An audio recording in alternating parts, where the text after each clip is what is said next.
Okay, this is a Ringwalk Media. We're here in Derby. It's history being made. The BBC are back, and so are Boxer, and so's Fran Hennessy. How are you, Fran? Oh, I'm very well, thank you. Very well. How are you? I'm really, really well. You're looking rather Christmassy and smart today. Do you know what? I thought I'd go burgundy, bring the Christmas spirit, so that's what I thought I'd do. Well, there's not going to be much Christmas spirit on Saturday night when you're bashing someone in the ring, No, yeah, maybe not then. After there'll be a bit of Christmas spirit, but in the ring, yeah, definitely not. Well, listen, last time we saw you, it was at the Albert Hall. Yes, and yeah. A fantastic performance. Really, really good. I think probably career best. And you're back. What's changed in this sort of 6, 7, 8 months?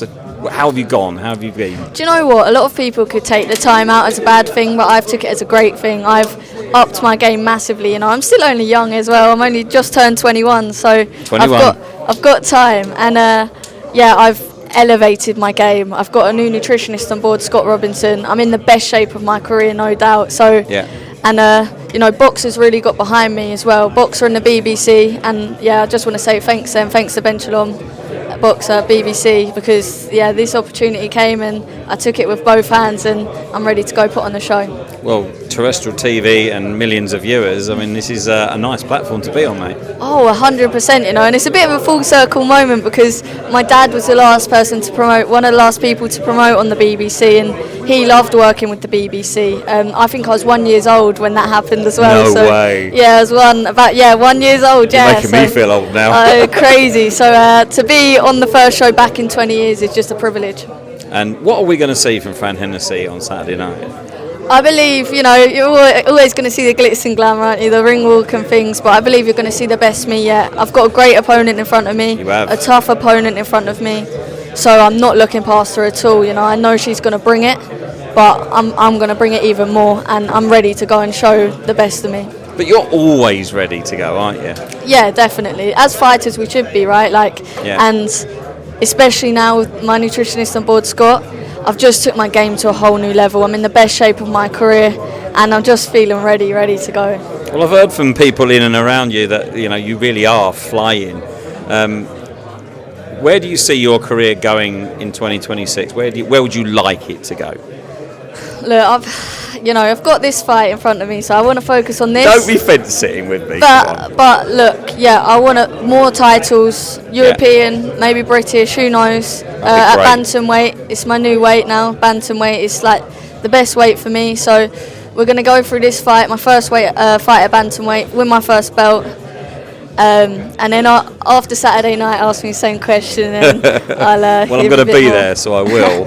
I'll hold you to that. Yeah. But that was my next question. Coming down to bantamweight, obviously with the nutritionist, you found that fairly easy, I'm assuming. Massively. It's crazy. This is the best I've ever felt. It's the day before the weigh-in, and I feel great. Yeah. So that just shows you what type of place I'm in. Physically and mentally as well. Just I thought I was before, but now I just took it to a whole new level, and I'm ready to show that.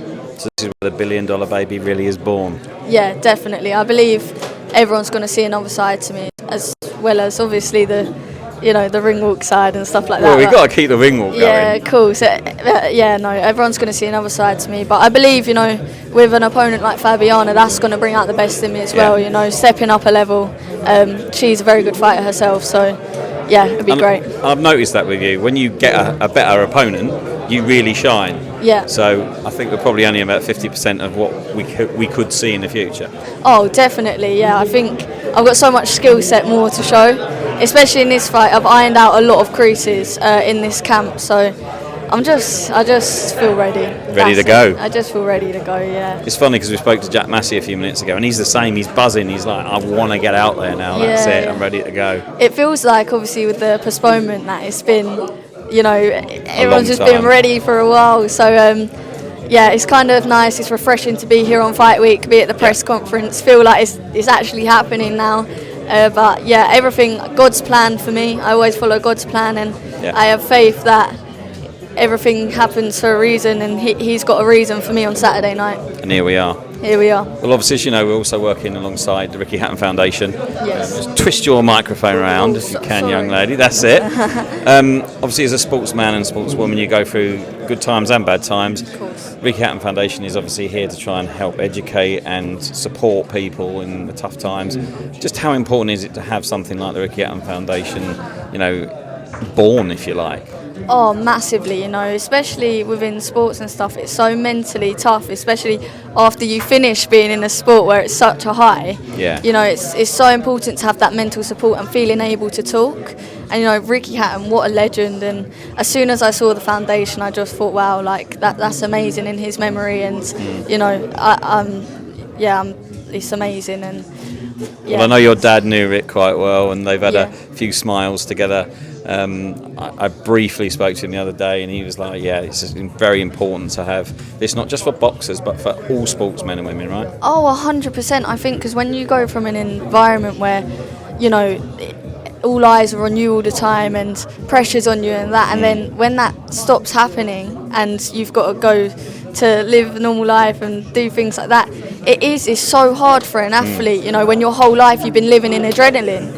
It's so hard. So I think it's so important for athletes to be able to talk throughout their career and after their career about their emotions and their feelings, and that's why I just think the Ricky Hatton Foundation is great.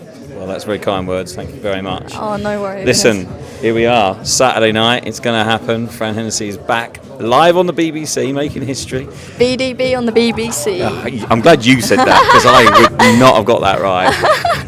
But listen, we really wish you the best. We really hope that it's the performance you want, and 2026 is going to be full of belts and titles. 100%. Thank you so much. Thanks, Fran. Thank you.